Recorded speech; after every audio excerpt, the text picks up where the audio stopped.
Hello, welcome back, my dear students of 10th Standard English Medium. Once again, welcome back to my online class of English grammar.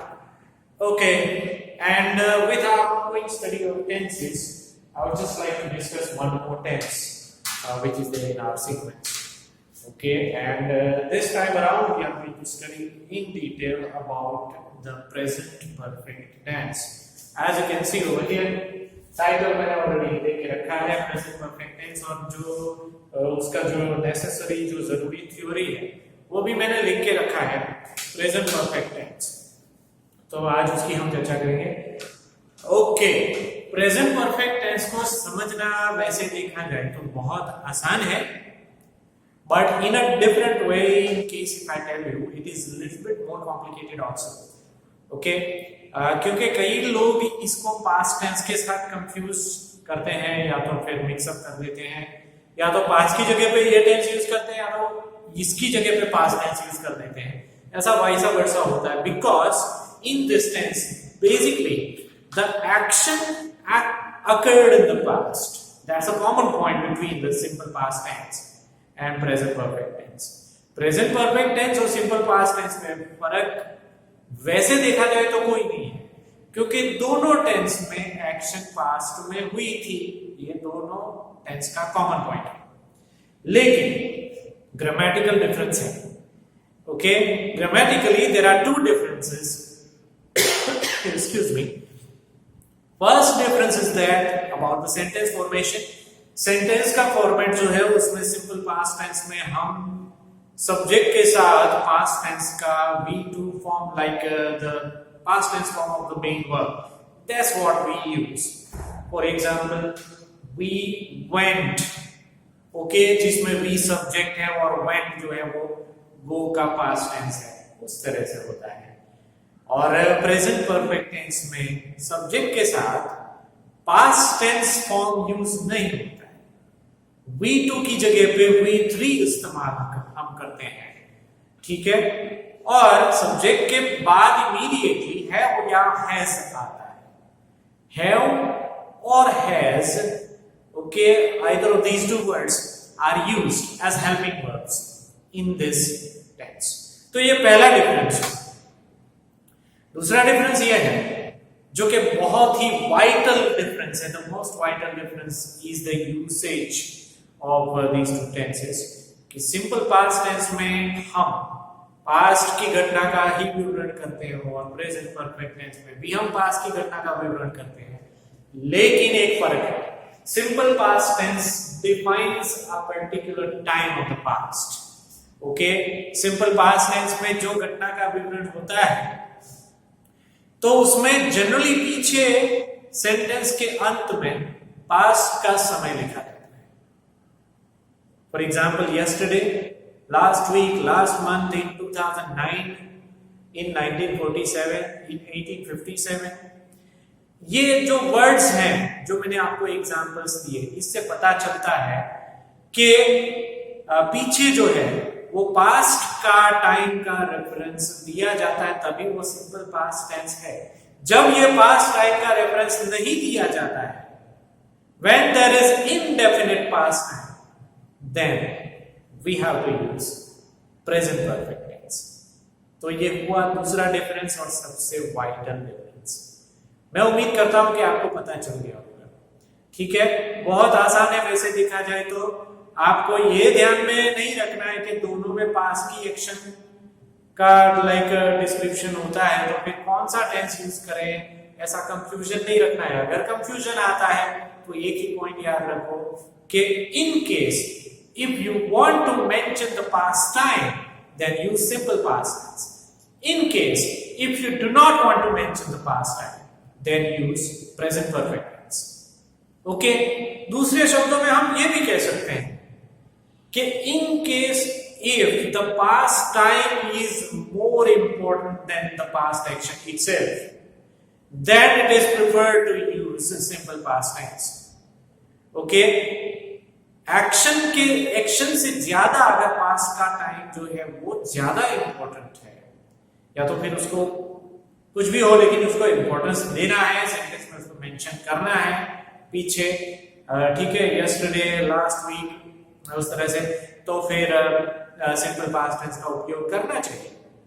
But in case if the past time is not important, okay, वो महत्वपूर्ण नहीं है, तो फिर present perfect tense use करना है, right? Because we emphasize on the point that only the action is important more than the time itself. Time कोई ज्यादा इंपॉर्टेंट नहीं है, जो एक्शन है वही इंपॉर्टेंट है। इनफैक्ट हम टाइम को मेंशन ही नहीं कर रहे हैं पीछे, तो ऑब्वियसली ऐसे केसेस में प्रेजेंट परफेक्ट टेंस का उपयोग किया जाता है। So after doing this prolonged introduction of this tense, let us try and understand the definition. हालांकि डेफिनेशन तो मैंने एक्सप्लेन कर ही दिया है, बहुत डिटेल में एक्सप्लेन किया है, लेकिन ग्रामेटिकल डेफिनेशन अगर किसी को देना है तो किस तरह से हम दे सकते हैं, तो वो यहाँ पे लिखा है, usage the action took place at an indefinite time in past, okay, or else action completed। दो ही शब्दों में अगर इसको समझाना है तो हम ऐसा भी बोल सकते हैं कि completed action, action which is completed. जब हम बोल रहे हैं या तो लिख रहे हैं उस वक्त तक क्रिया पूर्ण हो चुकी है, ठीक है, तो इसको हम प्रेजेंट परफेक्ट टेंस कहते हैं। लेट्स से फॉर एग्जांपल मैंने खा लिया, ठीक है, मैंने खा लिया है, I have taken my dinner. Simple example, बहुत ही प्रैक्टिकल लाइफ का मैं एग्जांपल आपको दे रहा हूं, ठीक है। तो जैसे हिंदी में हम बोल सकते हैं वैसे इंग्लिश में भी ये इस तरह से लागू पड़ता है present perfect tense. I have taken my dinner, मैंने खा लिया है। I have taken my lunch, okay. यहाँ पे हम मेंशन नहीं करते हैं कि कौन से टाइम पे लंच लिया था, कौन से टाइम पे डिनर लिया था, लेकिन मैंने खा लिया, मैं इतना ही बताना चाहता हूँ। अगर मुझे ऐसा बताना है कि मैंने 12 बजे लंच लिया, तो वो ऑटोमेटिकली सिंपल पास्ट टेंस हो जाता है, okay. I took my lunch at 12 noon, that way, okay. इसमें हम ऐसा नहीं बोल सकते कि I have taken my lunch at 12 noon, it's utterly a wrong sentence, okay. लेकिन टाइम मेंशन किया है तो ऑटोमेटिकली टेंस भी चेंज हो जाता है, I took my lunch at 12 noon, okay, it's very easy to understand now, by now it's definitely very easy, okay। लेकिन हमारा जो सेंटेंस बोलने का टोन अगर ऐसा है कि क्रिया पूर्ण हो चुकी है, एक्शन खत्म हो चुकी है, सिर्फ इसी बात के ऊपर हम एम्फसाइज करना चाहते हैं, तो प्रेजेंट परफेक्ट टेंस का उपयोग होता है। जैसे कि इसमें सब दोबारा मैं डेफिनेशन पढ़ रहा हूं आपके सामने, the action took place at an indefinite time in past, जो indefinite यानी कि कोई पता नहीं हमें टाइम वाला के पास का ही है, लेकिन कौन सा टाइम होगा, ठीक है, वो अगर मेंशन नहीं किया है तो वो indefinite टाइम कहलाया जा सकता है। So in case action finished at an indefinite time in the past, अगर हम टाइम मेंशन नहीं करना चाहते हैं पास्ट का, तो ऐसी सिचुएशन में प्रेजेंट परफेक्ट टेंस यूज होता है।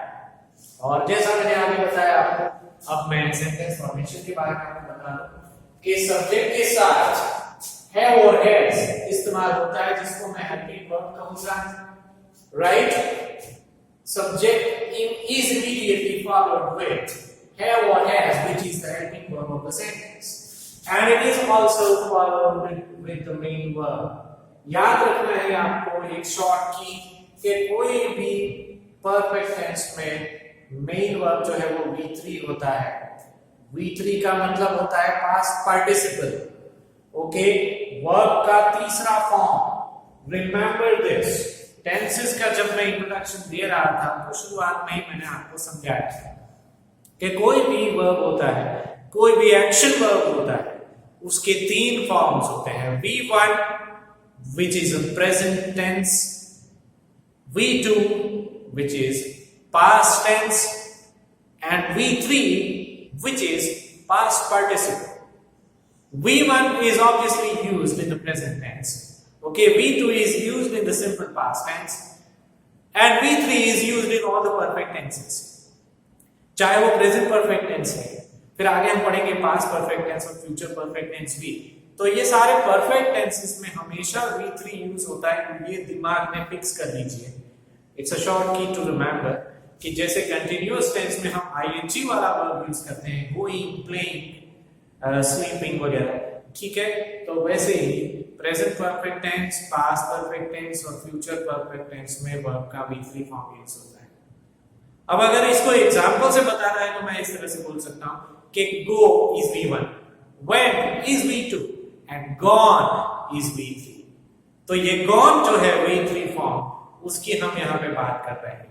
सिमिलरली लाइक इसको इस तरह से, वर्ब्स को इस तरह से ही आपको याद करना चाहिए। go, went, gone, do, did, done, play, played, played, write, wrote, written, speak, spoke, spoken, fly, flew, flown। Okay, तो इस तरह से बहुत सारे हजारों वर्ड्स ऐसे हैं, वर्ब्स आई वुड से, कि जो फ्रीक्वेंटली हम डेली यूज में इस्तेमाल करते हैं, तो इसको याद रखना बहुत जरूरी है। और अगर याद करने में ऐसे वर्ब्स के तीनों फॉर्म्स को याद करने में अगर आपको दिक्कत होती है, ठीक है, तो स्टेशनरी शॉप में एक बुकलेट आती है, छोटी सी वर्ब फॉर्म्स की बुकलेट होती है। अगर आप लाइक वर्ब फॉर्म्स की बुकलेट चाहिए, इतना भी बोलोगे, so he will give you and it cost you around 15 to 20 rupees only, जिसमें मोस्ट फ्रीक्वेंटली यूज किए जाने वाले वर्ब्स का लिस्ट है, उसके V1, V2, V3 तीनों फॉर्म्स दिए गए हैं, and apart from that verb formation जो होता है, बस वर्ब से नाउन बनाना है, एडजेक्टिव बनाना है, एडवर्ब बनाना, ठीक है, तो उसके भी मेरे ख्याल से वहां पे डिफरेंट फॉर्म्स सभी दिए गए हैं। तो वोकैबुलरी स्ट्रॉन्ग करने के लिए ऐसी कोई बुकलेट जो है वो आपके पास होनी चाहिए। अदरवाइज दे आर लाइक ऐसे 100-200 ऐसे वर्ब्स हैं फ्रीक्वेंटली यूज किए जाने वाले, उसके तीनों फॉर्म्स आपको आने चाहिए। जनरली ऐसा होता है कि वर्ब के पीछे डी या ईडी लगा देने से वो V2 या V3 दोनों हो जाता है। Let's say for example play, तो उसके पीछे अगर हम ईडी या लाइक ईडी लगाएंगे तो V2 भी उसका प्लेड है और V3 भी वही है, प्लेड। ओके, सिमिलरली वॉक, तो वॉक का वॉक अगर हम पीछे ईडी लगाएंगे तो V2 भी वही फॉर्म है और V3 भी उसका वही फॉर्म है, कोई फर्क नहीं आता। So there are so many verbs, I would say there are nearly about 60% of the verbs who take D or ED after them to make V2 as well as V3, ठीक है। 60% verbs ऐसे ही हैं जिसके पीछे D या ED लगाने से V2 और V3 हो जाता है। तो काफी सारे वर्ब्स ऐसे हैं जिसका V2 और V3 फॉर्म सेम है, ओके, लेकिन कुछ वर्ब्स जो है बहुत ही ट्रिकी होते हैं और कुछ वर्ब्स ऐसे भी होते हैं जिसके V1, V2, V3 के तीनों के फॉर्म्स डिफरेंट हैं। For example go, went, gone, मैंने आपको शुरुआत में एग्जांपल दिया। गो अलग है, went entirely different spelling, gone is also a different spelling. Similarly write, wrote, written, fly, flew, flown, speak, spoke, spoken, तीनों के फॉर्म्स अलग अलग हैं। फिर कई बार ऐसा होता है कि तीनों के फॉर्म सेम है, okay, cut, cut, cut, put, shut, shut, shut. These are some of the examples, okay? So it all depends. इसको सिंपली सिर्फ याद करना होता है और हमें सिर्फ अभी फिलहाल इतना याद रखना है कि कोई भी परफेक्ट टेंस की बात आए तो वहां पे हमें कंपल्सरी वर्ब का V3 फॉर्म ही यूज करना है, राइट? अब यहाँ पे जैसे मैंने लिखा है कि subject is followed with have और has and then it will have the main verb as V3, उसके बाद ऑब्जेक्ट आता है, उसके बाद other words में ज्यादा कुछ नहीं होता है। In case if we talk about the time, then we now know that we are talking about the indefinite time. It's not a definite time. अगर definite time होता है तो वो simple past tense बन जाता है, ठीक है। And then after, if we have to make a negative sentence, तो ये जो not है वो है इसके पीछे लग जाता है तो वो नेगेटिव सेंटेंस बन जाता है और उसको कॉन्ट्रैक्शन में, ओके, शॉर्ट फॉर्म में हम हैव या हैजंट भी बोल सकते हैं, okay. So it was all about a positive and negative sentence. Now let's move on with questions. Question दो टाइप के होते हैं, यस और नो टाइप का अगर क्वेश्चन है तो उसकी शुरुआत है या एस से होती है। ठीक है, अगर किसी क्वेश्चन की शुरुआत है या एस से हुई है तो आपको समझना है कि वो डेफिनेटली यस नो टाइप का सिंपल क्वेश्चन है। हैव और has plus subject plus V3, okay, ये मेन verb है, and then after the object and other words, and then question always ends with a question mark, वो तो आप लोग जानते ही। ठीक है, दूसरी बात ये कि अगर yes no टाइप का क्वेश्चन नहीं हुआ, WH क्वेश्चन हुआ जिसकी शुरुआत what, where, when, why, whose, how वगैरह ऐसे लाइक इंट्रोगेटिव प्रोनाउंस अगर आते हैं तो वो वर्ड हमें आगे रखना पड़ता है।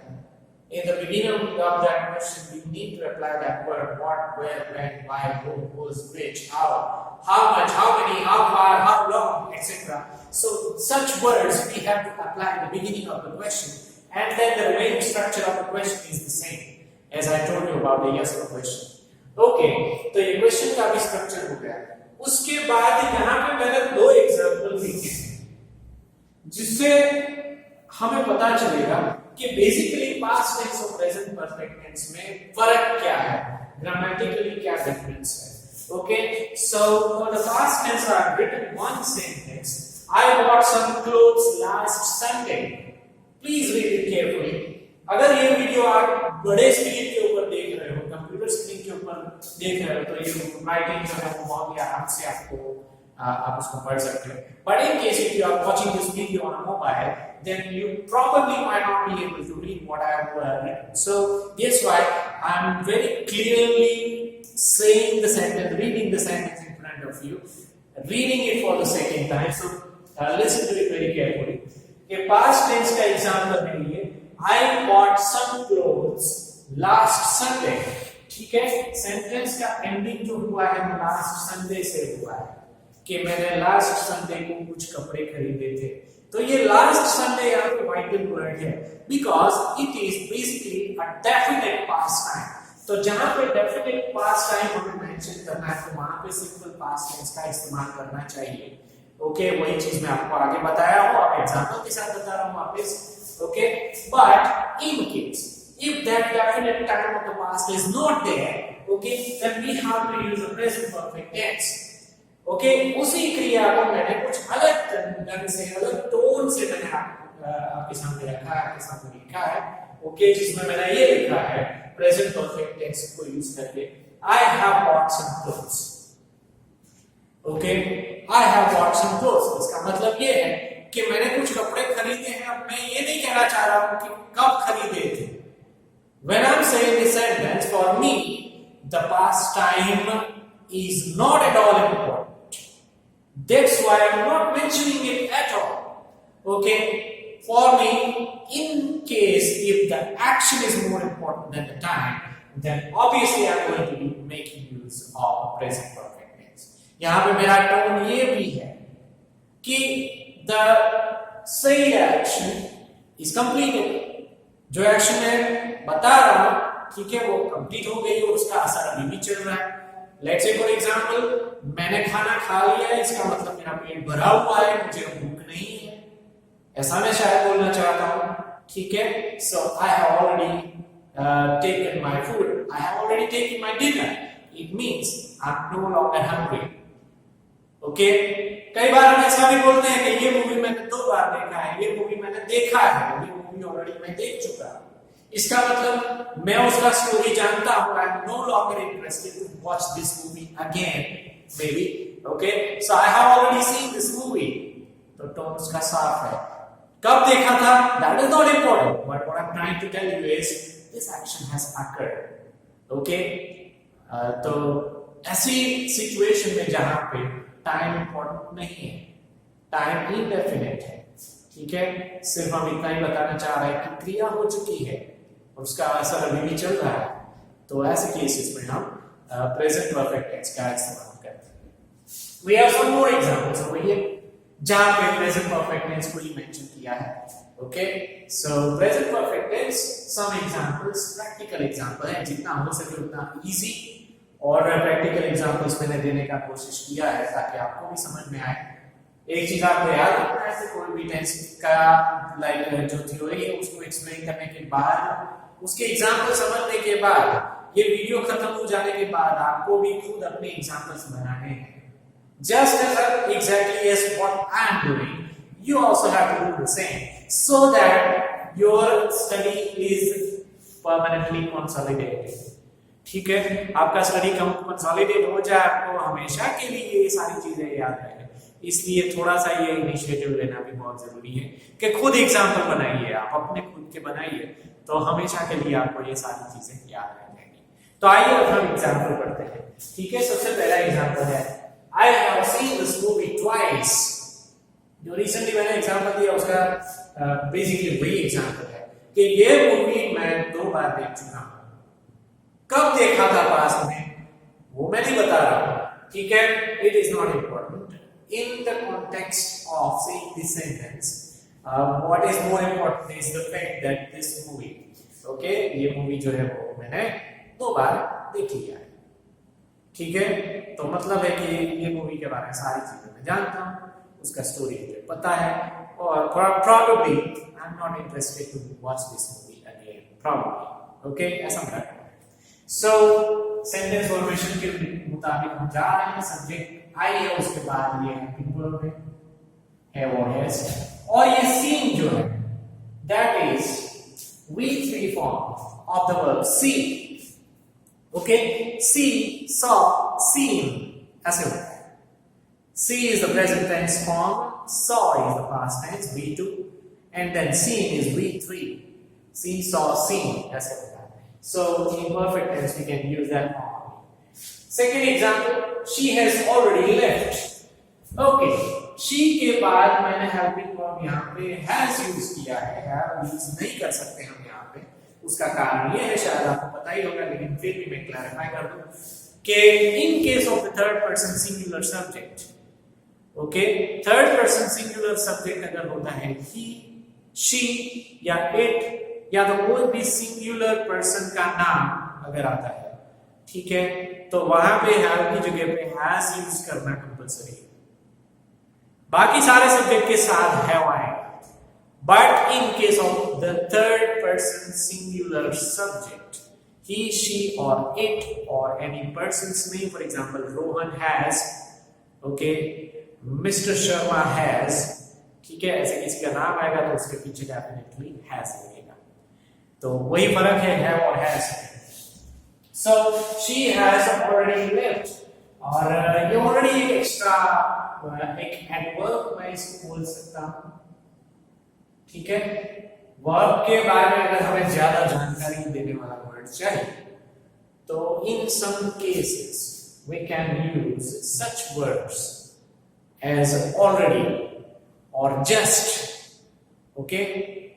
तो ऑलरेडी हमने यूज किया तो उसका मतलब ये है कि she has already left means वो कब की निकल चुकी है, ओके, वो कब से निकल चुकी है, यानी उसको गए हुए काफी टाइम हुआ।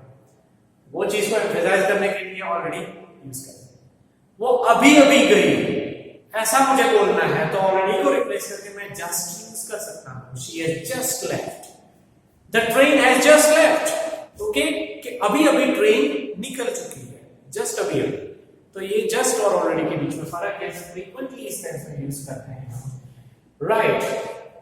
तीसरा जो एग्जांपल है, द प्राइम मिनिस्टर यहाँ पे सब्जेक्ट है, हैज जो है वो हेल्पिंग वर्ब है, पूरा सेंटेंस है, the prime minister has arrived here, okay, ये प्राइम मिनिस्टर यहाँ पे आ चुके हैं, राइट।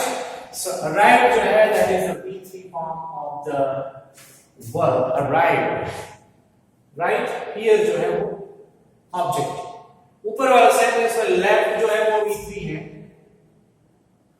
जो बेसिकली लीव का V3 है, उसका V2 भी लेफ्ट ही होता है, लीव लेफ्ट लेफ्ट वैसे, right. Next one is I have submitted my assignment, okay.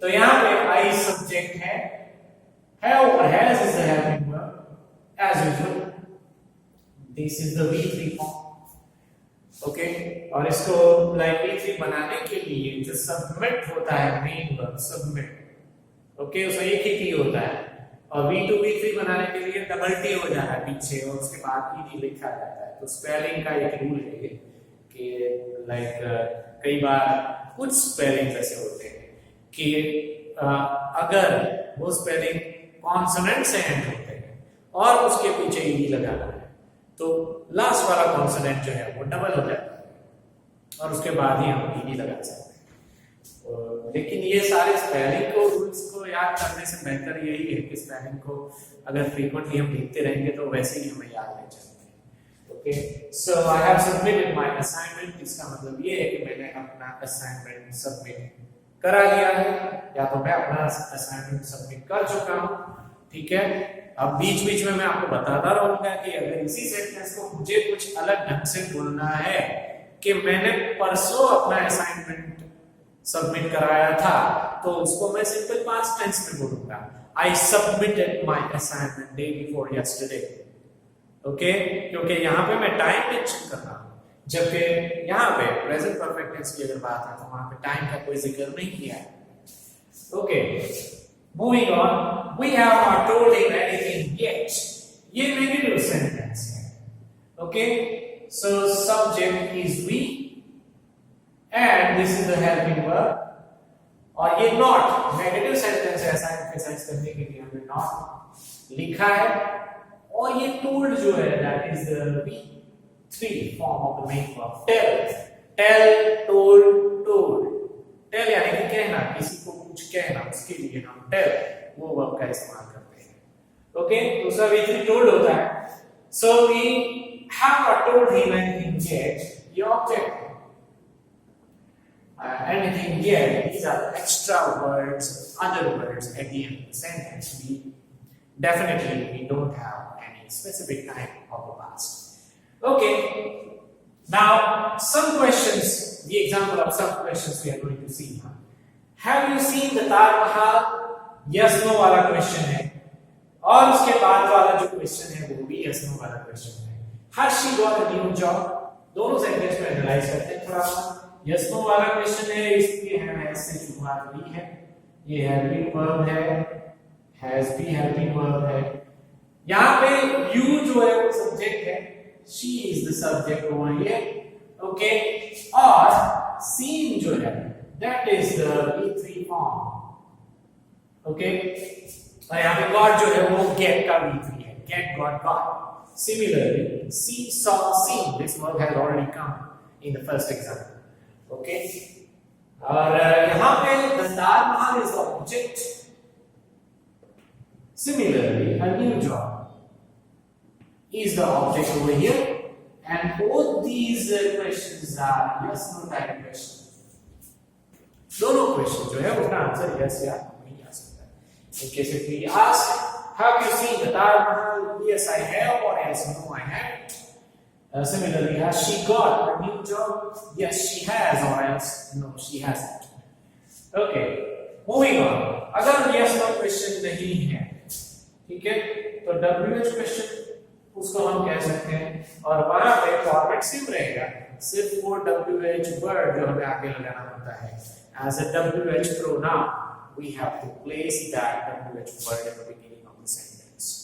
Okay, where have you parked your car? Okay, where यानी कि कहां पे आपने अपनी कार कहां पे पार्क की है, ऐसा मुझे क्वेश्चन पूछना है तो where have you parked your car, ऐसा मैं पूछ सकता हूं।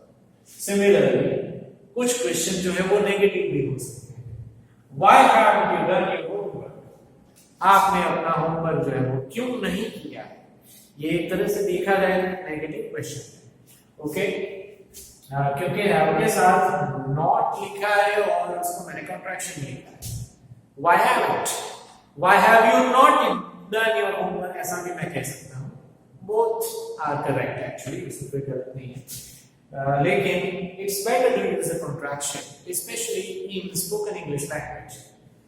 In case of spoken expression, it's always better to use a contraction. Otherwise, in the writing form, you can use either this or the one without any contraction. Both way you can use. So why haven't you done your homework? आपके teacher आपको कई बार ऐसा बोलते होंगे कि homework क्यों नहीं किया है? ओके, बहुत ही कॉमन क्वेश्चन है टीचर्स का एक्चुअली स्टूडेंट्स के लिए। ठीक है, तो यहाँ पे पार्ट जो है that is the V3 form. Part से पीछे ed लगाना पड़ता है और ये डन जो है वो do का V3 है।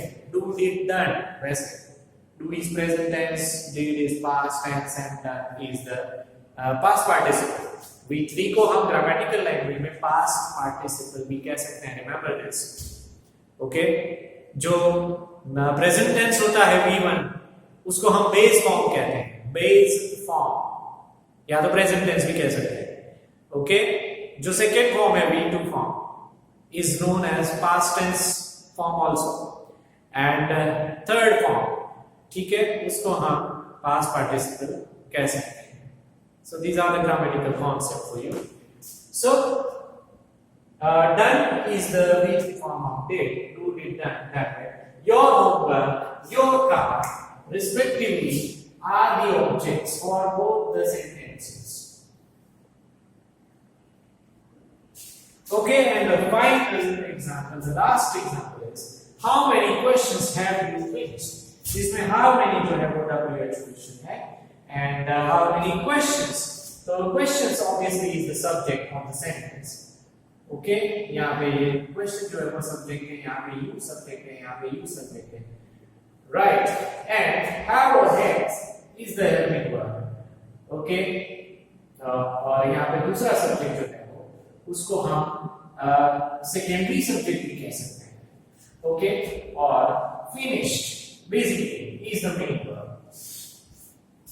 Okay, finished is the main verb जिसके पीछे ed लगा है और इसी के साथ हमारा यहाँ पे present perfect tense का जो डिस्कशन है वो खत्म हो जाता है। Okay, in case if you have doubt you can definitely convey those doubts to me, लेकिन मेन कॉन्सेप्ट यहाँ पे ये याद रखना जरूरी है। जाते जाते मैं आपको वापस एक बार रिमाइंड कराना चाहूंगा कि पास्ट टेंस और प्रेजेंट परफेक्ट टेंस में काफी स्टूडेंट्स को कंफ्यूजन होता है, तो उसका क्लैरिफिकेशन ये है कि जब आपको टाइम का रेफरेंस देना है, in case if you want to put a definite time of the past at the end of the sentence, then use simple past tense, and if the time is not important at all, then use present perfect tense.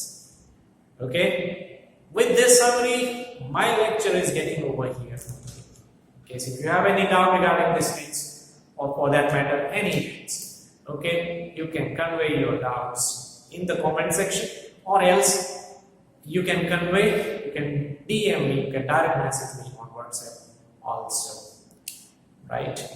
So have a nice time with your family. That is it for now. Have a great day.